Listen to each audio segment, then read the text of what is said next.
coucou, j'espère que tu vas bien. Alors, c'est vrai que moi, je suis hypersensible. Ah, c'est galère, c'est clair, c'est la galère. Je suis même hyper empathe. Alors, si t'es déjà empathe, t'imagines l'idée. Enfin, c'est un cauchemar à vivre. Mais bon, on s'y fait avec le temps, hein, on s'habitue. Le fait est que si t'es dans mes fréquentations ou dans mes amis, ouais, c'est pas la même chose, hein, les connaissances, les fréquentations, les amis, tu vois, c'est pas pareil. Et si tu fais partie de mes amis, de mon cercle de fréquentation, tu me diras en ce moment il est réduit, hein, il y a que sur le net que je fréquente du monde. Bref, et si tu fais partie des gens à qui j'ai ouvert une porte, hein, en tout cas dans ma vie, et que tu me blesses une fois,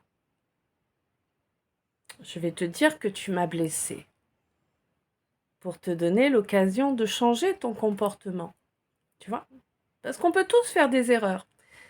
Mais quand on sait et qu'on apprécie la personne en face, généralement, on fait l'effort de changer les choses. Bref. Si tu me blesses une seconde fois, ça c'était avant, hein, maintenant je m'arrête à une fois, mais auparavant, je te laissais l'occasion de me blesser une seconde fois. Seconde fois où je t'exprimais encore la blessure, la peine, la douleur que tu me causais de par ton comportement. Ben oui. Parce que j'étais un peu bête, tu sais, fallait que j'attende la troisième fois. Un vieux truc qu'on m'a inculqué dans l'enfance, je crois.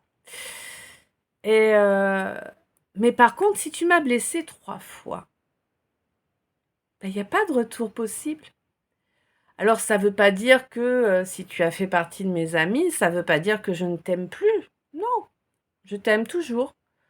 Mais à partir du moment où tu ne m'apportes que souffrance, en fait, c'est mauvais pour moi de te garder dans mon entourage. Donc voilà, tu glisses, c'est tout. Il n'y a pas de méchanceté, il n'y a pas de rancune ni de rancœur. C'est juste que je te l'ai déjà dit auparavant 2 fois. Je t'ai donné 2 fois l'occasion de changer de comportement. La troisième fois, tu as refait la même chose. Écoute, je vais te donner une image pour que tu comprennes bien à quoi ça ressemble en fait. Tu vois, imagine, c'est la chasse à l'homme. T'as un fusil, des cartouches, tu me tires dessus. Tu crois franchement que je vais revenir te donner des cartouches pour que tu me tires à nouveau dessus, au risque de me faire avoir? Non, mais, non, c'est pas possible. C'est pas possible. Quand vous avez quelqu'un autour de vous qui est hypersensible, comme moi, hein, et plein d'autres gens, hein, euh, arrêtez, arrêtez d'agir comme si c'était vous. Parce que ces gens-là, ils sont pas comme vous. Ces gens-là, chaque mot qu'ils prononcent, ils les prononcent avec les tripes. Ces gens-là, chaque larme qu'ils laissent s'échapper, c'est une partie de leur âme qui s'échappe.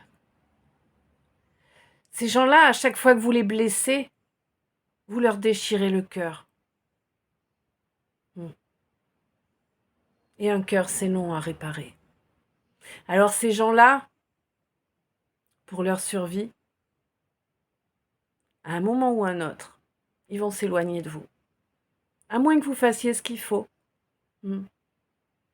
Essayez de les comprendre. Essayez de vous dire que c'est pas parce que vous voyez les choses comme ça que les autres vont les voir de la même façon. Voilà. Sur ce, je vous souhaite une belle soirée. Je vous envoie plein d'amour, plein de lumière. Je vous aime. Des bisous.